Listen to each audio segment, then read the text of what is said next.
Toyota's RAV4 has been a hugely successful model for the brand. It's sold all over the world. More than 180 countries get the RAV4. And even in Ireland, it is a tremendously popular version, especially in plug-in hybrid form more recently. But now, this is the latest generation. It's a big evolution over its predecessor. The design, well, it's a bit dividing in terms of opinion. It's definitely got a new look. It's what we've seen across a lot of the more recent Toyota models. You've got this big, solid mesh grille here. It's body colored. Definitely gives it a much blockier front, and of course then the split level daytime running lights, main LED headlights are in there, quite distinct and quite different from the model that it replaces. All the sheet metal has been changed on it, although under the skin it does retain some of the same platform architecture as the outgoing version, but there are a number of improvements. The plug-in hybrid, which is what we have here, the big news is that there are big improvements to it. It now has a WLTP range just past 100 kilometers, which is really a sweet spot when you're getting a plug-in hybrid of this size, because at 100 Ks, even if you take a pinch of salt with that, say you're going to get 80 in winter, that for most people is more than enough for what you're going to get. Do all your day-to-day driving and then plug it in and charge it at home without ever troubling the 2.5 litre petrol engine that's underneath the bonnet. The rest of the design, well, much like the front, you get a lot of quite angular looks to it. You've got these squared off wheel arches here. This is in a gloss black material. Same along the bottom, the door mirrors. This is obviously quite a highly spec'd car, so you've got the contrasting roof and your fuel filler cap there. Nice big wheels, they're black wheels on this. There's going to be a lot of different specs and colors available on it. And then when you come around to the back, again, there's more of that high gloss black that we see. You've got a long spoiler here, helps with aerodynamics, the way the air comes around. And the rear lights are actually quite nice. This detail, if you've seen our video on the Corolla Cross, the updated Corolla Cross, you'll see some of this kind of design on the front of the car. And here we see it on the back of the car. You've got RAV4 word mark all the way across, and just a small subtle black Toyota badge in there. It's all nicely framed on the back. This has the PHEV badging on it.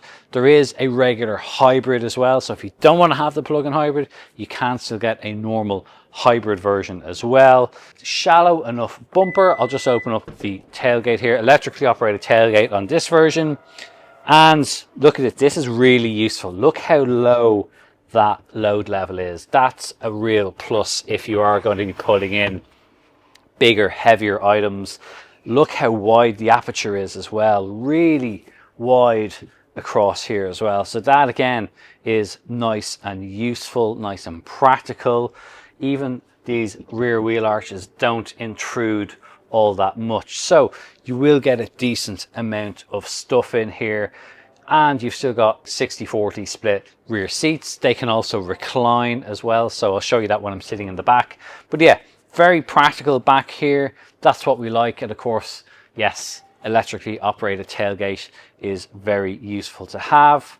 But there's a lot more we need to show you. So let's have a look on the inside. The interior of the RAV4 is every bit as rugged looking as the outside. It's a real chunky feel to it and look to it. Everything from the steering wheel, which is a nice round steering wheel, but it's got this kind of unusual plastic finish to it, which I kind of like. It's almost got a kind of metallic flake in it. It's hard to describe it. It probably won't really come up in the camera as well, but it actually looks quite well, looks quite smart. You've got these chunky pods almost like coming out here below the air vents for your drive modes, going between EV and hybrid. And of course you've got the different driving modes, your normal, trail, snow, all the different settings you can have. You've got other stuff like hill descent control. You've got wireless phone chargers in here. You've got more storage space in there. Dual 15-watt USB-C charge ports on the outside. Cup holders, decent enough space. You've got a nice wide armrest here. Obviously you can open that up as well. You've more storage beneath there. And you've got now larger touchscreen here. Nice size, quite a squarish format. You've still got physical buttons along the bottom. You've got a volume knob as well. And you've got an equally large digital display in front of you. Again, highly configurable. You can set it up in a number of different views depending on what you want.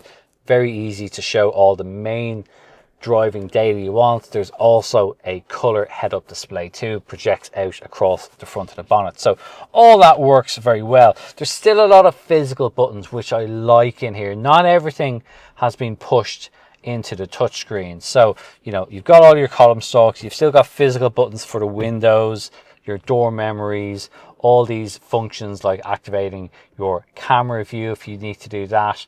All that kind of stuff is there.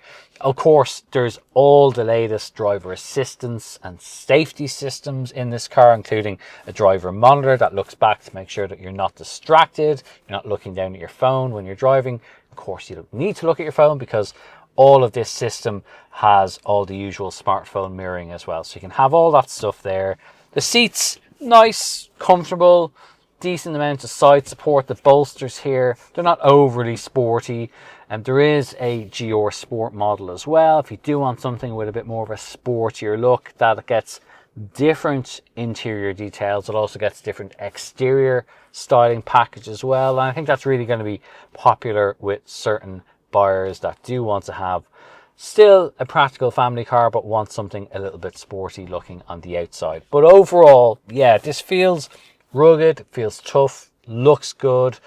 Yeah, it would be nice if it maybe had a little bit more flashes of color inside, but overall, this is what makes this car so popular. People like the layout, people like all the features that it has. This has all the latest stuff inside it, which is what a lot of people now desire and seek in their SUV. In the back seats, there's a lot of room. I'm usual 5'8", pretty average height. Headroom is absolutely not an issue. I have lots of space in here, even with this full length roof, this split sunroof, lots of room, loads of light coming in here as well, which is really nice.